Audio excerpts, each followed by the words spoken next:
The sun shone brightly over Vatican City that morning, casting a golden glow over its ancient streets and sacred buildings. The cobblestones seemed to sparkle, and the air was filled with a sense of something special. It was as if even the walls of the Vatican could feel that this day would go down in history. Everything looked the same, yet something felt entirely different. There was a quiet excitement in the air, something holy, something powerful. People moved with quiet respect through St. Peter's Square. Tourists took photos, but even they seemed to pause more often, soaking in the deeper atmosphere around them. Inside the Apostolic Palace, preparations were being finalized. The Sistine Chapel stood in its full glory. The ceiling, painted by Michelangelo, seemed more alive than usual, as if it were preparing to witness yet another page of church history unfold.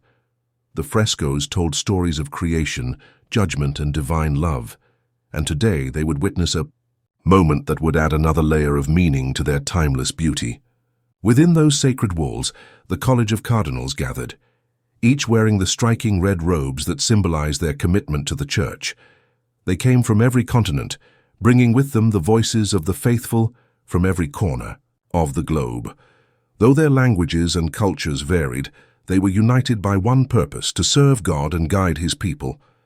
The room was filled with an air of sacred seriousness, a mix of honor, humility, and quiet anticipation. They waited, not with impatience, but with a sense of reverence for what was about to happen.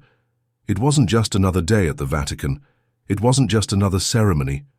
This was the day Pope Luis Antonio Tagle, the first pontiff from Asia, would address them as the leader of the Catholic Church. And while many had heard of his warmth and simplicity, no one was fully prepared for the impact of what was to come.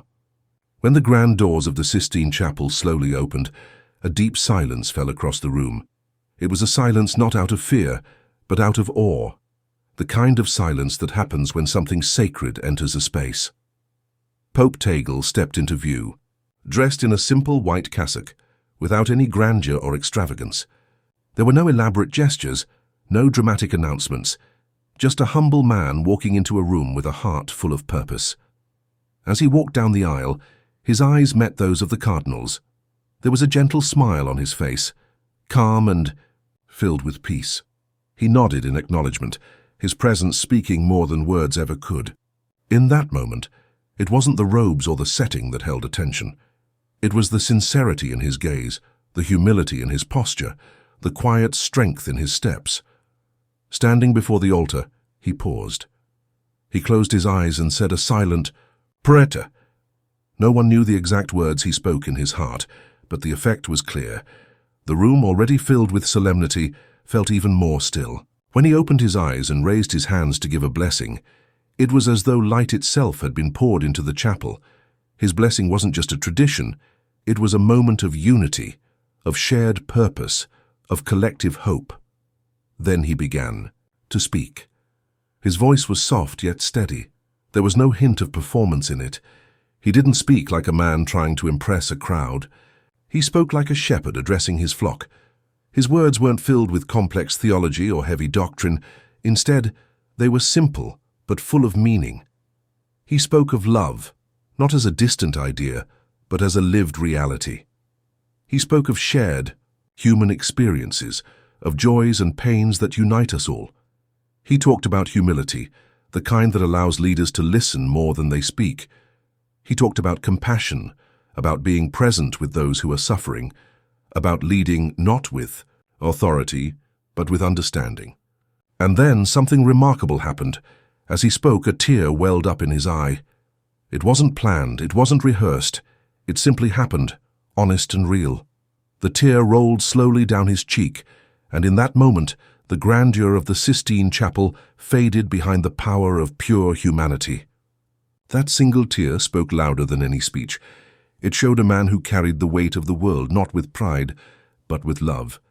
It showed a pope who felt deeply, who allowed himself to be vulnerable in front of the church he now led. And that it opened the hearts of those around him. One by one, the cardinals began to cry.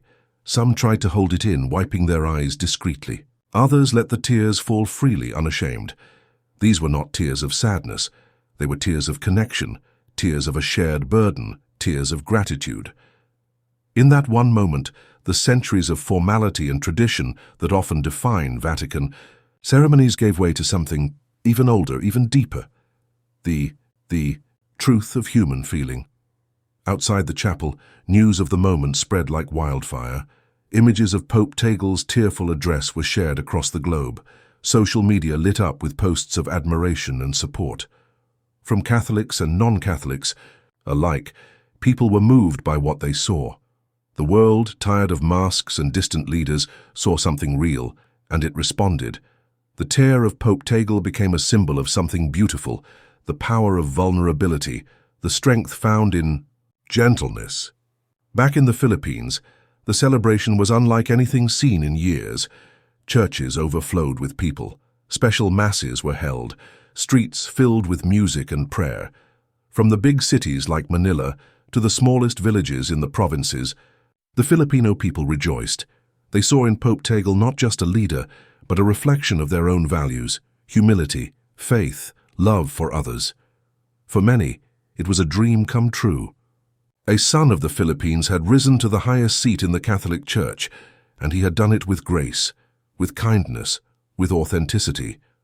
But more than national pride, it was the Pope's message that stuck with people, a message of inclusion, of healing, of facing the world's problems not with fear but with love. Pope Tagle didn't come with promises of power or radical change. He came with open arms, ready to listen, ready to walk with the people, especially those on the margins. His leadership began to inspire movements across the globe. In parishes from Europe to Africa, Asia to the Americas, the spirit of service grew stronger. Outreach programs expanded.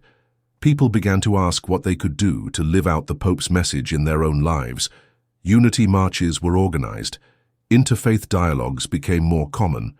The message was clear. We may be different in many ways, but love is a language we all understand. The impact of that tearful address reached far beyond the church.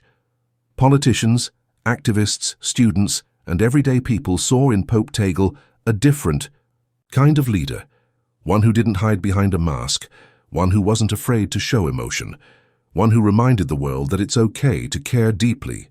Even months after the event, the memory of that day lingered. It was talked about in churches, in schools, in homes. It was remembered as the day when the College of Cardinals didn't just hear a message, they felt it. A day when the leader of the Catholic Church stood not above his people, but with them. A day when tears were not a sign of weakness, but a sign of truth. As Pope Tagle continued his work, those who saw him speak on that day never forgot. His future speeches, though powerful, were always compared to that first one. And yet, he never tried to repeat the moment. He didn't need to, because that one day, that one tear had said enough. It had shown the world what kind of pope he was. A man of faith, a man of compassion, a man of the people. In a world that often feels cold and divided, that moment reminded everyone that warmth still exists, that hope can still rise, that leadership with a heart is not only possible, it's what the world truly needs. And in that sacred chapel, beneath the breathtaking ceiling that has witnessed so many chapters of church history, a new chapter began. One marked not by fanfare or force, but by love. And love, as Pope Tagle reminded, the world is the most powerful force of all.